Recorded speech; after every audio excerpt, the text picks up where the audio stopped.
Iran is insisting its authority over the Strait of Hormuz must be respected a day after a maritime attack prompted the United Nations to suspend an operation to escort vessels through the waterway. Iran's foreign ministry responding to a joint U.S. Gulf statement rejecting Tehran's bid to assert greater control over shipping through the strait, saying it cannot guarantee safe passage for traffic outside designated routes without coordination with authorities in Tehran.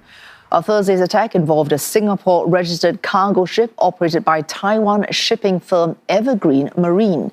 The company says the vessel was struck by an unknown object yesterday night while sailing off the coast of Oman. It's following a route recommended by British maritime authorities. Singapore's Maritime and Port Authority says the ship sustained just minor damage to its bridge, with all 21 crew unharmed. The International Maritime Organization says the attacked vessel was not part of its escort program, but the operation has been paused for reassessment to conclude whether safety guarantees are still in place. 3 more South Korean vessels set to leave the waterway over the weekend, following exit of 8 others earlier. Elsewhere, Hezbollah has demanded an Israeli withdrawal without conditions from all Lebanese territory. Israeli and Lebanese officials still in talks in Washington today to try to reach breakthrough on pullout and the future of Iran-backed militant group Hezbollah. Tehran has made clear any deal to end the war must include Lebanon. And we're joined by Blake Sifton, reporting for CNA from Tel Aviv. Blake, what we're seeing right now in the Strait of Hormuz, a clear reflection that there's no agreement on who should manage traffic through that strait.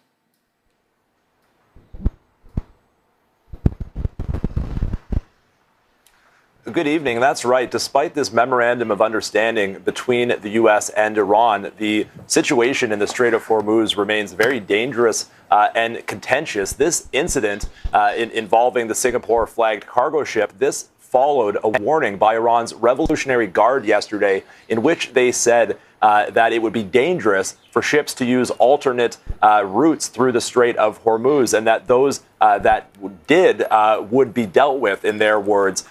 This, of course, was a reaction to an announcement by Oman that they had established alternate safe passage routes through the Strait of Hormuz. Now, after the IRGC issued this warning, of course, we saw this incident with the Singapore-flagged vessel struck by some kind of projectile. A U.S. official told the Associated Press that that was a drone fired by the IRGC. And as you say, today, Iran reiterated that message. We heard from Iran's deputy foreign minister. He said that Iran could only ensure the safety of vessels passing through the Strait of Hormuz that coordinated their passage with Iran. Now, this incident, of course, has led to the suspension of this UN-backed evacuation plan for the some 11,000 mariners that remain trapped in the Strait of Hormuz by this war. Yesterday, the International Maritime Organization said that between Tuesday and Thursday, they had helped 57 vessels and 1,100 mariners leave the Strait of Hormuz. But that program is now suspended, in the words of the IMO chief, until necessary safety guarantees are in place. So those remaining mariners who remain trapped in the Strait of Hormuz will surely be hoping that the security situation improves soon. Oh, really, from one contentious point to another. A nuclear program in Iran. The IAEA chief has stepped in to say verification is essential in any deal on Iran's nuclear program.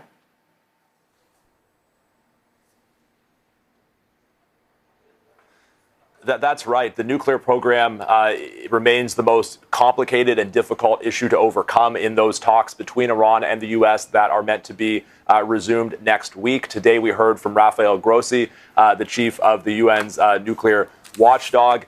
He said several things. He reiterated once again that this memorandum of understanding between the U.S. and Iran means that UN nuclear inspectors have the right to visit Iranian nuclear sites. That's despite Iran saying that their sites are off limits until a final agreement on the nuclear question is agreed with the United States. Now, Grossi also said that a very strong verification system will be needed in Iran once a deal is reached in order to ensure that Iran does not one day try to build a nuclear weapon. So that will, of course, be a subject of talks, how that verification mechanism would work in the event of a deal. And another major issue, another major part of this nuclear program that needs to be discussed in these talks is what happens to Iran's supply of highly enriched uranium. Iranian authorities have said that in the event of a deal, it will be diluted in Iran. But in the past, U.S. officials have said that it must be destroyed and taken out of the country.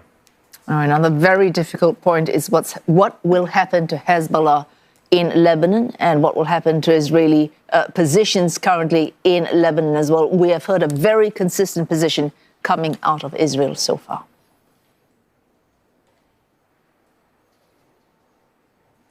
That's right. The Israeli government, the Israeli military, they have constantly and consistently said that they will remain in southern Lebanon as long as is necessary. Prime Minister Netanyahu is under extraordinary pressure from the opposition as well as many people in Israel not to pull out of southern Lebanon. But today we heard from Hezbollah's chief, Naim Qassam. He said Israel has no option but to withdraw completely from every inch of our land. Israel must leave unconditionally. Now, meanwhile, those talks between Israel and the Lebanese government in D.C., they are continuing today. They were meant to end yesterday. However, we understand under extreme pressure from the United States, they are continuing today at the State Department. Those talks are meant to reach an agreement on what's being called a pilot project in which Israeli forces would withdraw from a very small area of the large swaths of southern Lebanon that they have seized and occupied in this war.